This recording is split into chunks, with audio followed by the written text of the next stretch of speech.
10वी किंवा 12वी नंतर पुढे काय असा प्रश्न तुम्हालाही पडला असेल तर योग्य मार्गदर्शनासाठी सूर्या करिअर अकॅडमी घेऊन आली आहे सुवर्ण संधी। आर्मी व महाराष्ट्र पोलीस भरतीसाठी अनुभवी मार्गदर्शन, मैदानी व लेखी परीक्षेची संपूर्ण तयारी, विद्यार्थ्यांसाठी राहण्याची व जेवणाची सुविधा। 2024-25च्या शासकीय भरतीत यश मिळवल्यानंतर नवीन बॅचेस सुरू। अधिक माहितीसाठी आजच तुषार कैचे सरांना संपर्क करा 9049515155।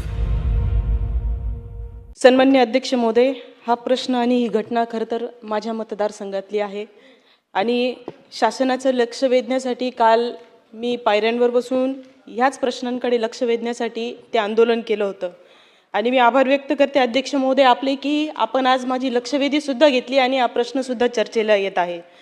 अध्यक्ष महोदय, मी सन्मान्य वडेट्टीवार साहेबांचं खरं तर काही गैरसमज आहे ते दूर करते। कहाणी अशी आहे की पवन दत्ता नावाचा जो काही प्रांत अधिकारी आहे त्या पवन दत्ता नावाच्या अधिकाऱ्याची इतकी मुजोरी आहे की त्याला ज्या भागाची अलाइनमेंटच्या शेतकऱ्यांना कन्व्हिन्स करून विश्वासात घेऊन त्या पद्धतीने त्याला काम करण्याची जबाबदारी दिलेली आहे। प्रत्येक ठिकाणी दादागिरी ही वस्तुस्थिती आहे आणि वडेट्टीवार साहेब, आपण तो चांगला अधिकारी आपल्यासाठी असेल, परंतु आमचा अनुभव अत्यंत वाईट आहे। महिलांना मारहाण झालेली आहे ही सत्य बाजू आहे। आपल्या उत्तरामध्ये आलेलं आहे की कुठलीच याच्यामध्ये मारहाण झाली नाही असं आपल्याला तथ्य त्याच्यात आढळलं नाही, पण घटना ही तशीच आहे। ती इन कॅमेरा जरी कैद झालेली नसली तर परिस्थिती तशीच आहे। प्रचंड मुजोरी जेव्हा हा अधिकारी गोवर्धन भागामध्ये, मुगसरा भागामध्ये त्या शेतकरी बांधवांसोबत मोजणीसाठी गेलेला आहे, त्या वेळेला तिथल्या शेतकरी बांधवांचे लोकप्रतिनिधी म्हणून जेव्हा पण मला फोन आले होते त्यावेळेला मी त्यांच्याशी फोनवर संवाद साधण्याचा प्रयत्न केला, परंतु इतका मुजोर अधिकारी आहे हा फोन सुद्धा घेत नाही।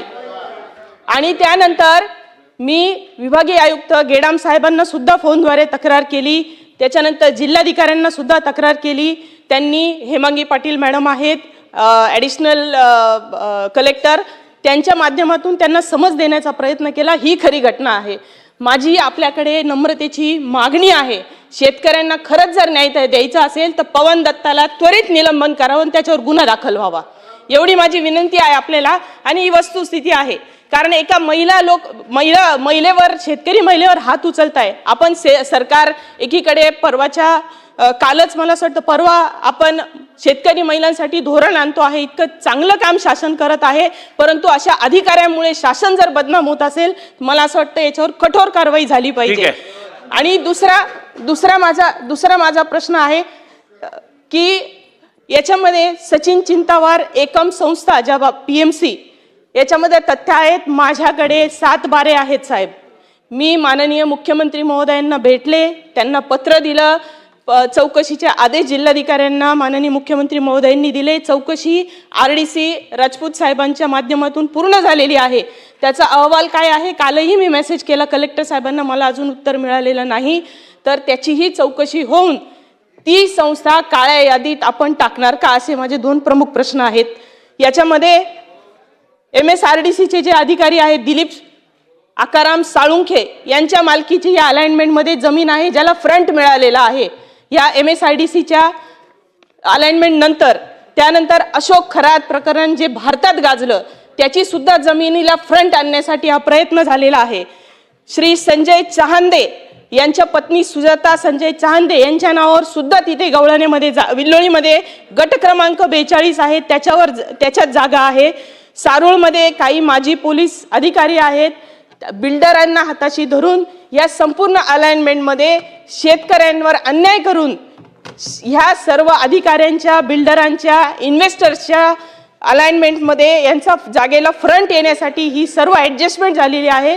त्याच्यावर माझं खरं तर ऑब्जेक्शन आहे आणि या सर्वांवर ज्यांचे मी आपल्याला आज दुपारी पत्र देते आणि पुरावे निशी देते, हे पुरावे सर्व आपण चौकशी करा, याची एक SIT चौकशी लावा, एवढी माझी नम्रतेची विनंती आहे। आपण SIT चौकशी लावणार का? अध्यक्ष महोदय, मी कधीच कुठल्या अधिकाऱ्याला प्रोटेक्शन करत नाही, माझा स्वभाव नाही, पण यामध्ये एक गोष्ट खरी आहे की जेव्हा तिकडे मॉब तयार झाला ठीक आहे, तिथे काही आक्षेप होते, मोजणी करू नका, ते माझ्याकडे आले होते. त्यांना मी सांगितलं की बाबा रिंग रोड करावा लागेल, रिंग रोड हा भविष्य आहे, कुंभमेळा आहे आणि त्यामुळे हे करावं लागेल. पण एखाद्या अधिकाऱ्यासमोर जेव्हा ज्या पद्धतीनं मी ते व्हिडिओ बघितले किंवा ज्या पद्धतीचं तिथे वातावरण होतं, आता तिथल्या महिला, तिथले हे मान्यच आहे की त्या शेतकऱ्यांना ते भूसंपादन मान्य नाही आहे, तिथे बाजारभाव मान्य नाही आहे, त्यांना तिथे मोजणीची भीती वाटतं की बाबा एकदा मोजणी झाली की आता आपल्याला पुढं तर सरकार जसं म्हणून तसं वागावं लागेल, कारण मोजणी जर करूच दिली नाही तर खरा न्याय मिळेल असा आता शेतकऱ्याचा समज झाला. कारण मोजणी केली का मग त्यांचं संपलं असं त्यांना आता महाराष्ट्रात भास झाला आहे. लँड ॲक्विजिशनमध्ये मोजणीच महत्त्वाची असतं आणि त्यामुळं अलाइनमेंट फिक्स करताना पुढं न्याय मिळणार नाही या भीतीने त्यांनी केलं. शेतकऱ्यांची काही चूक नाही आहे, तिथल्या लोकांची काही चूक नाही, पण एक तिथे जे वातावरण तयार झालं होतं की रॉकेलच्या ज्या काही त्यांनी तिथे तयार केलं, तिथे फार मोठे तिथे पुरावे पोलिसाकडे पुरावे आहेत. पण यामध्ये आता न जाता मला जे वाटतं की एखाद्या अधिकाऱ्याला असं भीती वाटतं की उद्या एखादी रॉकेलची बॉटल कोणी फेकून मारेल, एखादा दगड मारतील, तेव्हा त्यांनी हेल्मेट घातला, बचावाकरता त्या ठिकाणी काही कार्य केलं. पण याचा अर्थ असा नाही की त्यांनी कुणा महिलाला मारलं किंवा त्या ठिकाणी, पण तिथे थोडासा मोजणी करताना जो काही तणाव तयार झाला तो तणाव निवडण्याकरता तिथे एक हमरीत या ठिकाणी असं त्या ठिकाणी घटना घडलेली आहे, हे मान्यच आहे. आता राहिला प्रश्न की तिथे आत्ता जे विजय वडेट्टीवारजींनी आरोप केला, तुम्ही आरोप केला की या ठिकाणी अलाइनमेंट बदलली आणि ह्या जे आपण सांगितलं की सचिन चिंतावार, दिलीप साळुंके, अशोक खरातचे काही जमिनी, संजय चांदे, काही पोलीस अधिकारी, मी आपल्याला आश्वस्त करतो की ACS आमचे महसूल आहे यांच्या अध्यक्षतेखाली अजून काही 3-4 अधिकारी घेऊन एखादी जमाबंदी आयुक्ताला घेऊन उच्चस्तरीय आपण या ठिकाणी अलाइनमेंट का बदलल्या गेली, कुण्या व्यक्तीकरता बदलली का, कुण्या अधिकाऱ्याच्या जमीन संपादन करण्याकरता बदलली गेली का, मग जिल्हाधिकाऱ्यांनी अशी अलाइनमेंट का मान्य केली आणि अशी अलाइनमेंट बदलताना पहिली अलाइनमेंट वेगळी, तीनही अलाइनमेंटचा विचार करू काय झाला आहे. पण अलाइनमेंटची मात्र नक्की चौकशी करू. जे दत्ता या ठिकाणी तुम्ही सांगितलं पवन दत्ता, याचा फार काही तिथे एखाद्या अलाइनमेंट फायनल झाल्यानंतर जेव्हा त्यांच्याकडे ॲक्विजिशन जातं ते ॲक्विजिशन त्यांना करावंच लागतं, म्हणून त्या ठिकाणी थोडा त्यांनी तिथे तातडीनं करायचं आहे, कुंभमेळ्याच्या विचारात खूप लोक घाई करतायत. त्या ठिकाणी वेगवेगळे डिपार्टमेंट वेगळी घाई करताय कारण काम लवकर पूर्ण करायचं आहे. मी एवढंच सांगेल आपल्याला की आपण जे काही आक्षेप घेतला यावर मी ACS महसूल यांची आजच चौकशी समिती तयार करेल.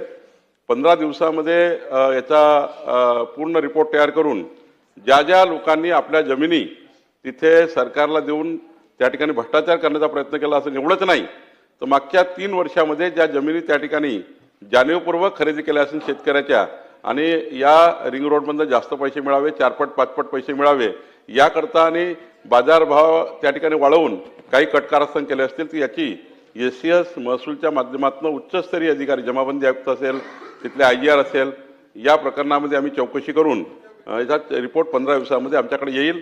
तुम्ही सांगितलं आहे काही रिपोर्ट आले त्याचा आम्ही अभ्यास करू, पण याची उच्चस्तरीय चौकशी आम्ही करू. मात्र आज त्या अधिकाऱ्यांना ह्या वरच्या अधिकाऱ्यांनी अलाइनमेंट फायनल केली आहे, MSRDCने फायनल केली आहे, त्या ठिकाणी जिल्हाधिकाऱ्याकडे आली असेल तेव्हा ती फायनल झाली असेल. पण मला वाटतं अलाइनमेंटमध्ये अशाच अधिकाराचा दोष नसतो. हा जे काही तिथे थोडी हमरातुमरी झाली तेवढा त्याचा दोष आहे. यांनी स्वतः बचावाकरता हेल्मेट वगैरे घालून त्या ठिकाणी काही डिफेन्स स्वतःचा वाचवण्याकरता काही प्रयत्न केला आहे. त्यामुळे मला असं वाटतं की याचा निलंबनाचा काही संबंध येत नाही, फक्त चौकशीचा संबंध येतो, तो आपण करू.